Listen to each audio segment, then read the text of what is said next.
शम्स साहब, उनका काउंटर यह है कि बीजेपी नुमाइंदगी नहीं देती, बीजेपी टिकट नहीं देती, बीजेपी कैबिनेट में नहीं बनाती, और इस पे वो सबको एक साथ पेंट कर देते हैं कि आप वक्फ बोर्ड से इसलिए छेड़छाड़ कर रही है बीजेपी क्योंकि आप या बीजेपी खिलाफ है मुसलमानों के मूलभूत। ये आरोप है विपक्ष का। आपने देखा भाटी जी से मैंने पूछा, मैं हास्यास्पद हूं सवाल पूछने के लिए, वो नेता ये दावा करने के लिए हास्यास्पद नहीं है।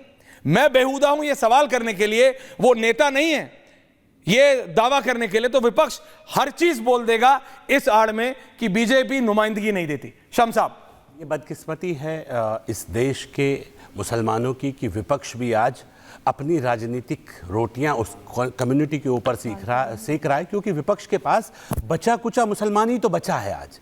इसलिए उनकी हमदर्दी का ढोंग दिखावा, ये जो नौटंकी चल रही है, ये सिर्फ और सिर्फ उस vote bank politics, appeasement politics के तहत चल रही है। ये वो लोग हैं जो किसी के सगे नहीं हैं।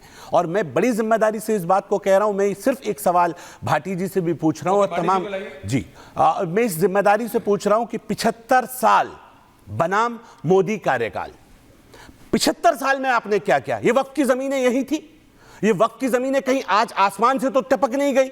आप बताइए, ये पैसा जिसको वक्फ कहते हैं, ये सदका, ज़कात, खैरात का पैसा है, ये यतीमों के काम आना चाहिए था। इस पे बैठा कौन है? कुछ चंद अमीर पॉलिटिकल नेता, कुछ वो ठेकेदार जो वोट बैंक की पॉलिटिक्स में इन तथाकथित सेक्युलर पार्टियों को मदद करते हैं, सिर्फ वो लोग। ये क्या चल रहा है? ये मजाक बना दिया कम्युनिटी का आपने, क्योंकि आपसे आपकी राजनीति नहीं जा रही, इस कम्युनिटी को आपने जमींदोज कर दिया। ये कितना नीचे गिराएंगे इस कम्युनिटी को, आप इसकी बड़ी परवाह कर रहे हैं? जवाब दीजिए।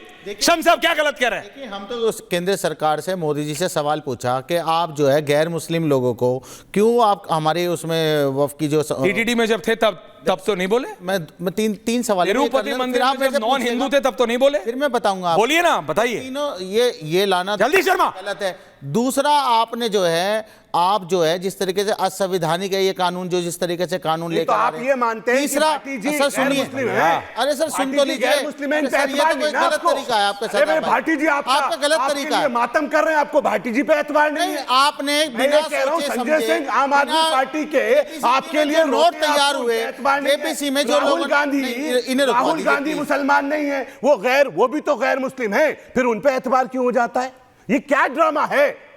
क्या किसको बेवकूफ बना रहे हैं आप? किसको बेवकूफ बना रहे हैं? अखिलेश यादव भी गैर आपके सामने, मेरे सामने ब्रेक फेल हो रहे हैं, मैं क्या बहस करूं इनसे, बताइए। अरे सर, क्या मुसलमानों को कब तक बेवकूफ बनाओगे इस कम्युनिटी का?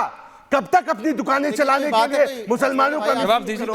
चुप नहीं कर रहे? अब हो गया, बोलिए, जवाब कह रहा हूं, जिस तरीके से सरकार ये बिल लेकर आई है, राधिका जी आ रहा हूं, ये बिल मुसलमानों के फलाह बुद्धि के लिए नहीं है, ये मुसलमानों की संपत्तियों को छीनने के लिए बिल लेकर आई है सरकार। और अपने अडानी अंबानी को बिल 76 साल में इन्होंने जो भाटी जी वाली, एक सेकंड, कितनी सब कंट्रोल एक एक करके नहीं, लेकिन मेरे को इसका जवाब दीजिए ना, जो उन्होंने कहा।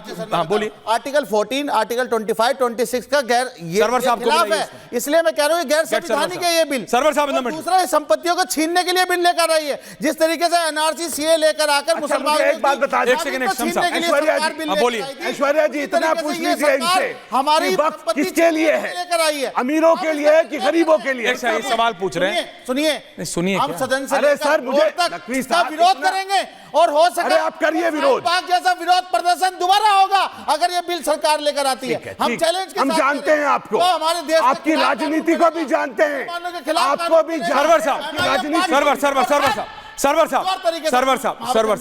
मेरा प्रश्न था, एक सेकंड, ये ना, ये एक सेकंड ना, रंगरेज साहब,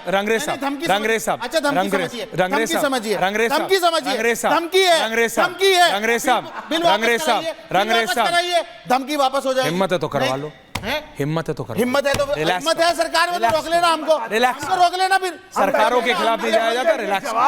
रिलैक्स, जवाब हमसे लीजिए, रिलैक्स देखेंगे, हम देखेंगे भैया। शादाब, तानाशाही कर रहे हैं आप कर रहे हैं, तानाशाही कर रहे हैं, आप गुंडाई कर रहे हैं, 20 करोड़ आप गुंडाई कर रहे हैं।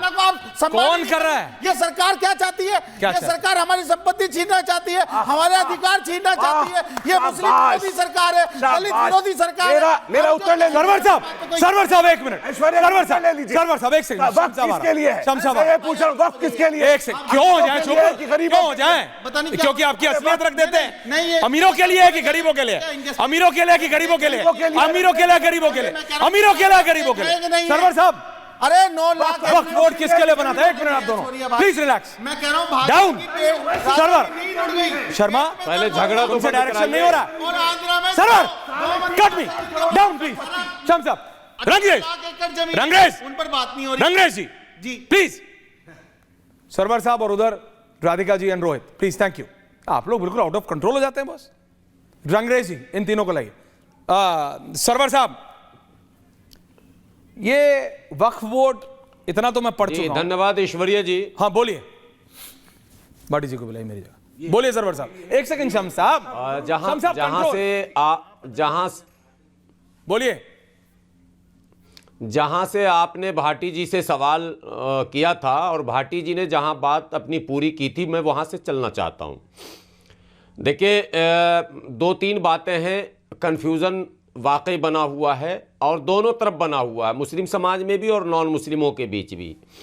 एक तो जो संशोधन हो रहा है, इस पर जब जेपीसी बना दी गई और जेपीसी में टोटल 31 लोग हैं जो लोकसभा और राज्यसभा के हैं, और 21 लोकसभा के मेंबर में 7 भाजपा के हैं, 14 नॉन बीजेपी हैं। लोकसभा के 10 सदस्यों में 4 भाजपा के हैं, 6 नॉन बीजेपी हैं। कुल मिलाकर 20 जो है गैर भाजपाई हैं 31 में। और जब पूरी तरह से ट्रांसपेरेंट रहा, तमाम पॉइंट्स पर डिबेट हुए, तमाम लोगों की राय ली गई, स्टेक होल्डर से बात किया गया, तमाम वक्फ बोर्ड के जो चेयरमैन थे अलग अलग राज्यों के, उनसे बात की गई, तमाम के मिनट्स तैयार किए गए, तमाम तरह के आपसी सुझाव को उस पर बहस की गई। सब कुछ करने के बाद अगर कोई रिपोर्ट तैयार कर दिया गया है, मुझे लगता है वो फाइनल रिपोर्ट माना जाना चाहिए, उस पर ऑब्जेक्शन करने का सवाल नहीं एक पैदा होता। ब्रेकिंग न्यूज आ रही है, मणिपुर में राष्ट्रपति शासन लागू हो गया है। इस डिबेट से अलग है लेकिन बताना जरूरी है। Manipur is a very sensitive border state. Manipur में राष्ट्रपति शासन लागू हो गया है। From this very minute N Biren Singh ने रिजाइन किया था। ब्रेकिंग न्यूज आ रही है इस समय, मणिपुर में राष्ट्रपति शासन लागू हो चुका है। At this very minute, breaking news full frame, Manipur में राष्ट्रपति शासन फुल फ्लेज इस समय लागू हो गया है। इस समय मैं आपको ये ब्रेकिंग न्यूज लेके आ रहा हूं। मणिपुर में सीएम के इस्तीफे के बाद राष्ट्रपति शासन has been implemented in Manipur. That's the breaking news. जैसे मेरे साथ एन बीरेन सिंह जुड़ेंगे मैं वापस जाऊंगा, but I am going back to the debate. I am going back to the debate.